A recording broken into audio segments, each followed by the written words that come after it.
नमस्कार। Short hand class में आपका स्वागत है। UPSSC स्किल टेस्ट अभ्यास 8 डिक्टेशन शुरू होगी 5 सेकंड बाद। स्टार्ट। कॉकरोच जनता पार्टी के संसद मार्च के दौरान हुई हिंसा के मामले की सुनवाई करते हुए सुप्रीम कोर्ट ने जहां पुलिस के अत्यधिक बल प्रयोग की जांच करने की ज़रूरत जताई, वहीं नाबालिग छात्रों और ऐसे अन्य लोगों को राहत देने का भी निर्देश जारी किया जिनकी कोई आपराधिक पृष्ठभूमि न हो। उसने यह जो स्पष्ट किया कि आपराधिक पृष्ठभूमि वालों को किसी तरह की राहत नहीं दी जा सकती।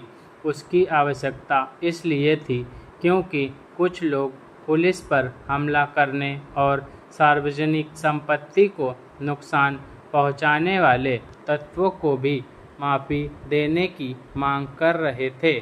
यदि इस आवश्यकता की पूर्ति नहीं होती तो उन तत्वों को बल ही मिलता जो आंदोलन के दौरान अराजकता का सहारा लेने के आदी हो गए हैं। संविधान शांतिपूर्ण धरना प्रदर्शन की अनुमति देता है, न कि अराजक आंदोलन को। CJP के संसद मार्च में हिंसा इसलिए हुई क्योंकि उसके समर्थकों की भीड़ में कुछ ऐसे तत्व भी थे जिन्होंने पुलिस पर पथराव किया और जो बैरिकेडिंग तोड़कर बिना अनुमति संसद भवन की ओर जाने को आमादा थे। इसी कारण पुलिस बल प्रयोग को बाध्य हुई। जैसे पुलिस की आवश्यकता से अधिक शक्ति स्वीकार नहीं हो सकती, वैसे ही भीड़ की अराजकता भी। यदि भीड़ अराजकता नहीं दिखाती तो पुलिस को बल प्रयोग की ज़रूरत ही क्यों पड़ती।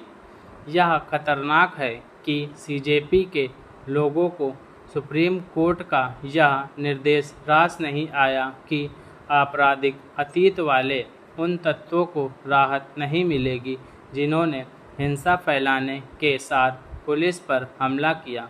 सुप्रीम कोर्ट के निर्देश पर उनकी आपत्ति उनके इस दावे की पोल खोलती है कि वे शांतिपूर्ण प्रदर्शन के पक्षधर हैं।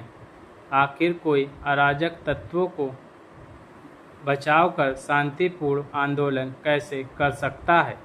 अपने संसद मार्च में हिंसा पर CJP प्रवक्ताओं का कहना था कि उनके समर्थकों में कुछ अराजक तत्व घुस आए थे।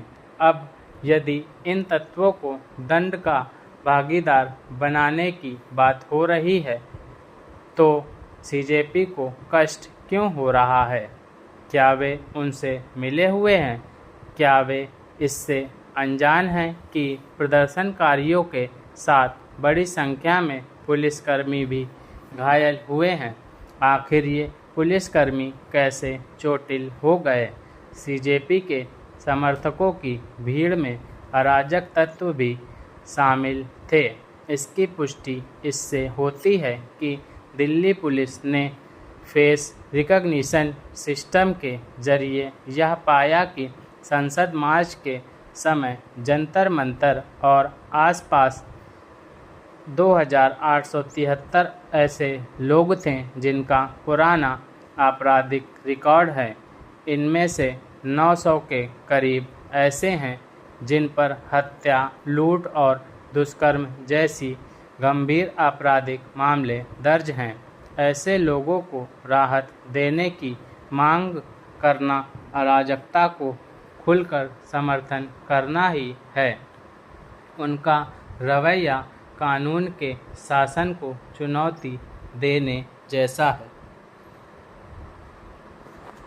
यह डिक्टेशन आप अच्छे से लिखिए और उसे ट्रांसक्राइब ज़रूर करिए और हो सके तो अपनी गलतियां मुझे कमेंट बॉक्स में ज़रूर बताएं।